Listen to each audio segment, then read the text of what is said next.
Thanks for joining us today. I actually have a special guest, Jonathon Aslay. Did I say it right? Am I saying Yes, it? you did. Okay. And he is a dating coach, a relationship coach. His website is jonathonaslay.com. I'll post it on my website. And I know we don't have too much time, so I just wanted to jump right in. I have some questions for you as a man to get Sure. your perspective. So, Sure. couple of things that I'm noticing lately, and that I get a lot of questions with my current couples. So they start seeing each other. I said whether I match them, whether they find each other on their own, they start seeing each other. Things are great, hot and heavy. The man comes on super strong. They are having a great time. He's calling her every morning. He's texting. He's sending, sweet little affirmations, whatever, every morning. And then after about a week, 2 weeks, he cools off. And Yeah. he's just completely different person. I mean, they're still talking, but it's her initiating, her calling, her texting. It's like he just pulls back. Yeah. So, and I keep getting, yesterday, two couples, two women, same question. Yeah. And and I'm thinking, I know what it could be, but I really want to get your perspective, Sure. man's perspective. Why is this happening? Why do men do this? Okay, so let's be real here for a moment. So most of the time, and certainly most, I'm assuming in your practice, two people are meeting are strangers. I mean, they don't know each other from Adam. There is no what's known as no like or trust. Okay, they don't know each other. They don't even know if they like each other yet, and they certainly haven't built up any trust. Okay, unlike in the past, you take someone, and I'm going to answer your question in a second. You take someone like my son who was in college and he had classes with girls, he did debate, he did all these activities, and if he asked a girl out, it was someone he already knew, you know. And in today's world, particularly because we live in big cities, we live cosmopolitan kind of lives for the most part, we're meeting strangers. So when a man comes on strong, his motivation isn't, oh my God, she's the girl of my dreams, I want to get married. It's, I really want to have sex with you. That's the motivation. It's lust that's driving that bus, if you will. It's lust that's driving that bus. And what I mean by lust, it's a brain chemical being released into his body, dopamine, serotonin, testosterone, even oxytocin is being dripped into his body that says, chase this girl. That's why this idea of hunt and chase isn't, I'm hunting and chasing, I want a fully committed relationship that is marriage. I'm hunting and chasing the conquest, the sex.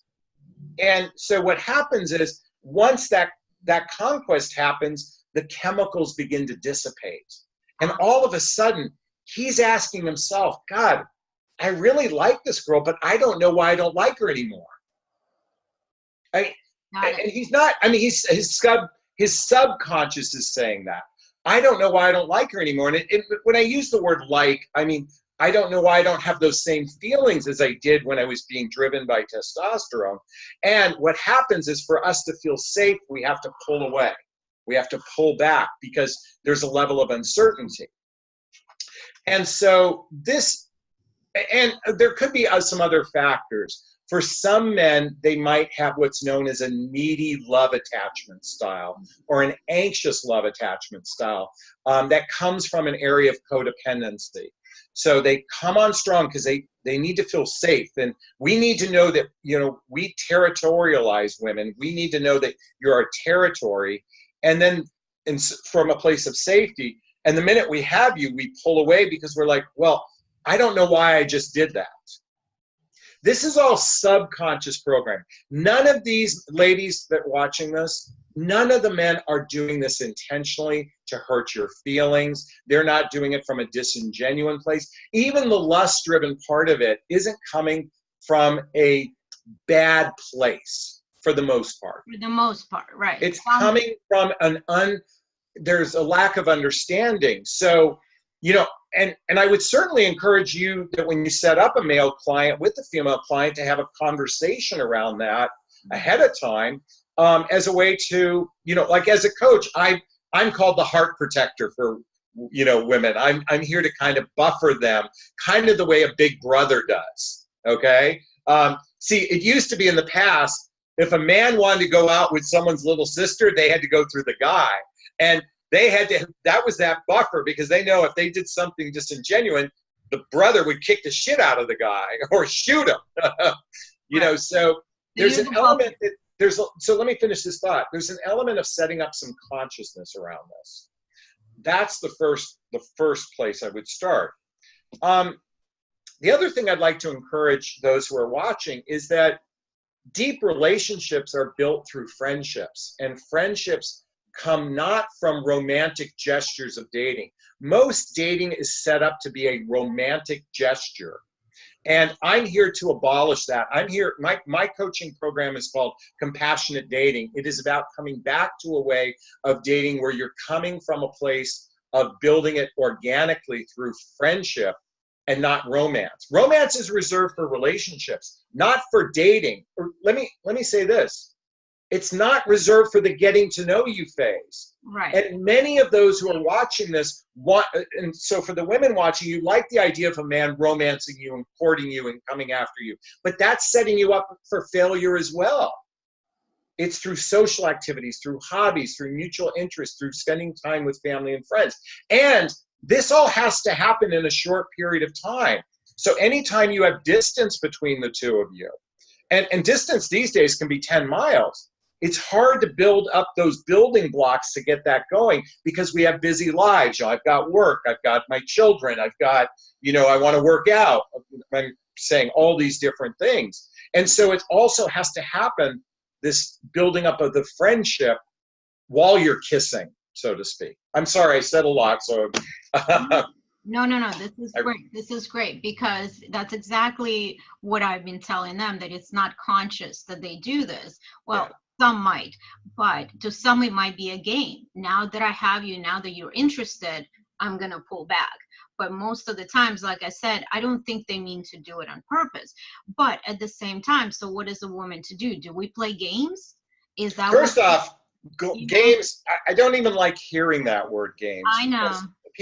Most people aren't even intentionally doing anything maliciously. I mean, and so it's not the word game that I'd like to encourage your client.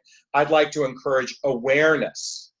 Okay. So for those watching this, being aware of this would mean to suggest, listen, for those of you watching this, let me be clear about something. What's missing today in dating and relationships is authenticity, transparency, and vulnerability. And for the ladies watching this, you're thinking to yourself, if I'm vulnerable with a guy, I'll scare him away. That is the fucking opposite of what's going to happen. Vulnerability will actually make him more attracted to you. When you express your feelings, your fears, your doubts, your anxieties, actually gives him an opportunity to bond with you. Now, here's the thing. 9 out of 10 men may run away, but trust me, they would run away anyway. Okay? Right. You're looking for that one person that's going to go, wow, he hears me, he sees me, understands me.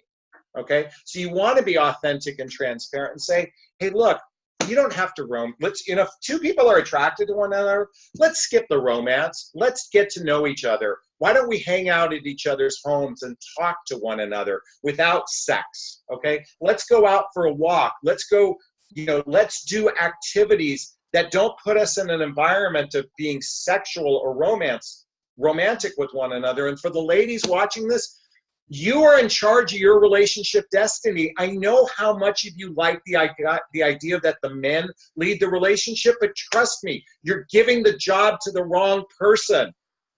The fact that there's so many books written about commitment-phobic men, I'm like, why would you want to give your relationship destiny to someone who doesn't know what the fuck he's doing? Doesn't make him a bad guy. But ladies, you are the ones that drive the bus. Don't let him do that.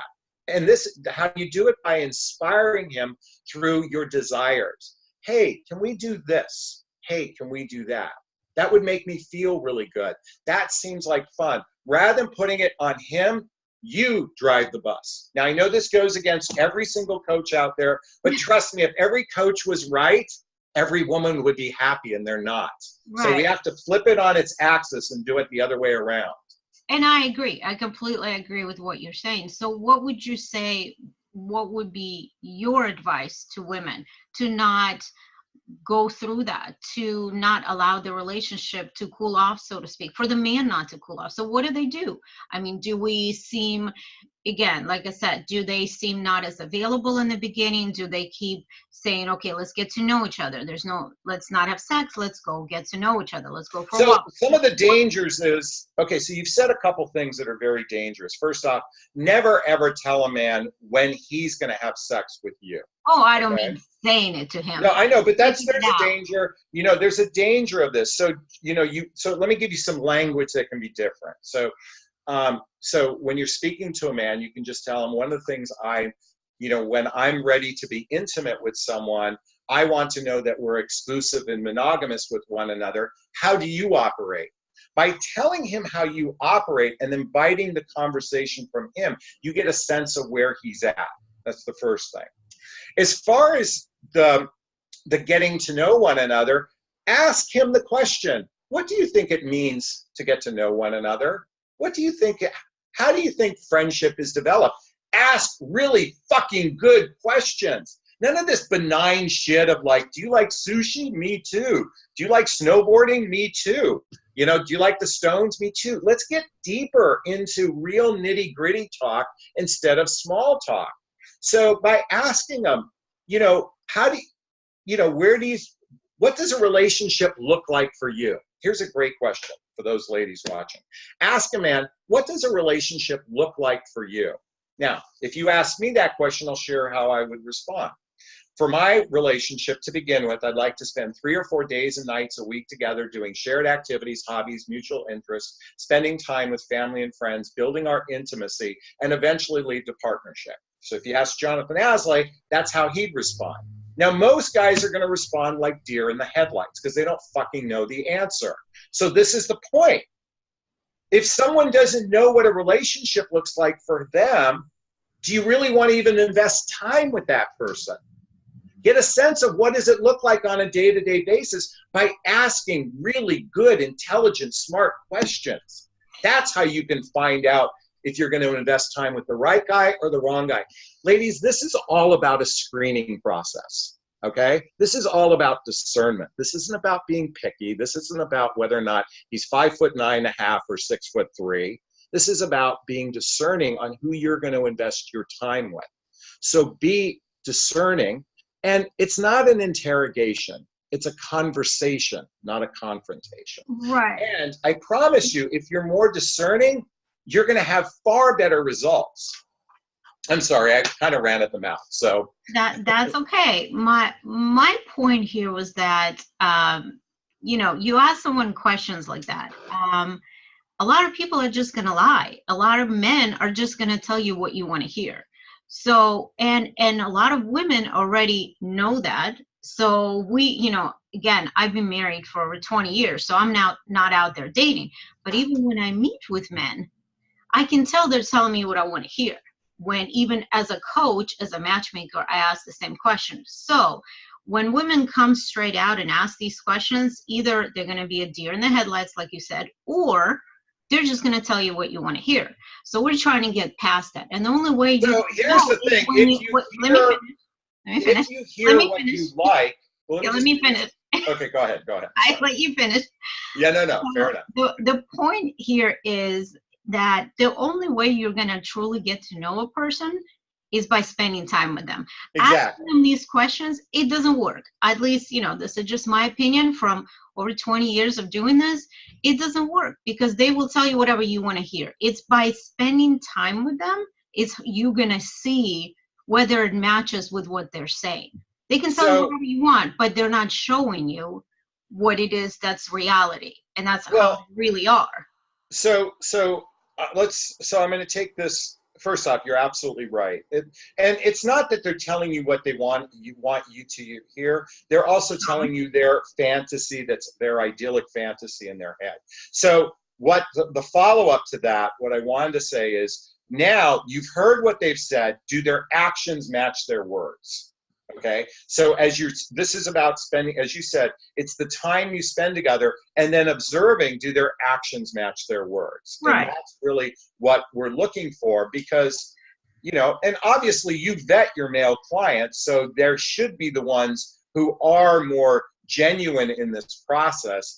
They actually have some awareness. They're not telling women what they want to hear. Ideally, you vetted them for the ones that are, really genuinely seeking a relationship. So Right. most of the time when a guy pulls away, it's because there's some inherent differences between the two of them.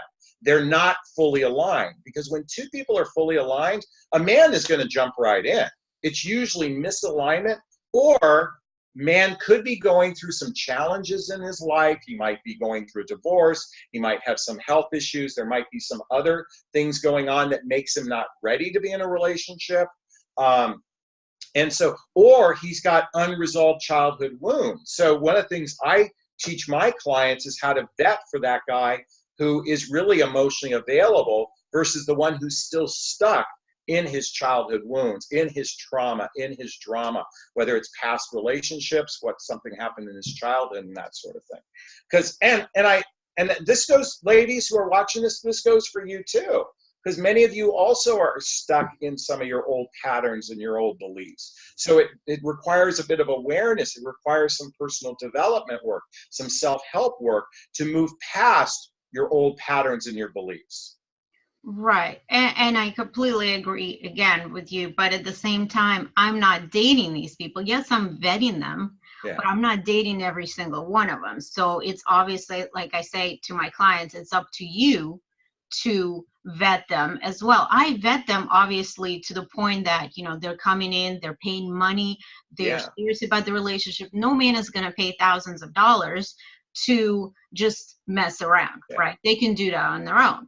But that's as far as it goes. I can do background checks, I can do criminal checks, I can do all the checks in the world, but that's not going to tell me their real persona, right? It's not going to show me who they are. I'm not dating them. I meet with them.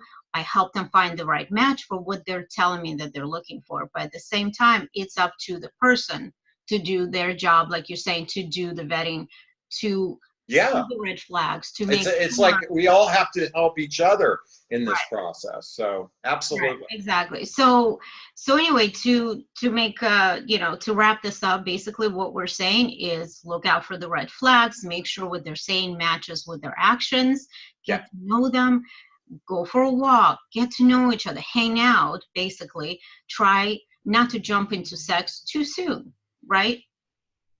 I've always say it takes about 100 hours of face-to-face time to truly get to know another human being, roughly. And so I'm a huge believer in hanging out. This has actually kind of become taboo. It's become a dirty word, but it's quite the opposite. It is through hanging out with each other.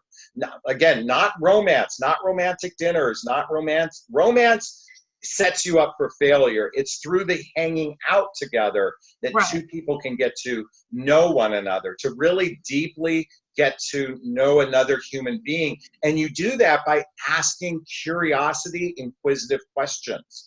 And look, part of it is, for the women watching this in particular, it's really trusting your intuition. And I know this is a challenge because our ego mind gets interrupted by our heart. And so, but our intuition is constantly speaking to us. So start to develop that innate intuition that most women do have, because it's really separating the ego and the heart and really coming to a certain level of love between the two of them. Okay? Because that's when you can tap into your intuition. Because frankly, the right relationships are very easy. They happen organically. They happen almost effortlessly when two people are aligned with one another. It doesn't mean that they're alike in that sense, but they're aligned with one another. And what clouds our judgment oftentimes is romance. So the best thing to do is just hang out and talk to one another. And that allows for deeper intimacy. Right. Yeah, I agree. Thank you so much. That was very insightful. You're very welcome. Again, I have many more questions. Okay. Well, anytime you want. The male perspective. So thank you. And hopefully I'm sure this has been very helpful to everyone. We'll do this again. Okay, I look forward to it. Thank you so much. You have a great day. Thank you. Thanks Bye, for everyone.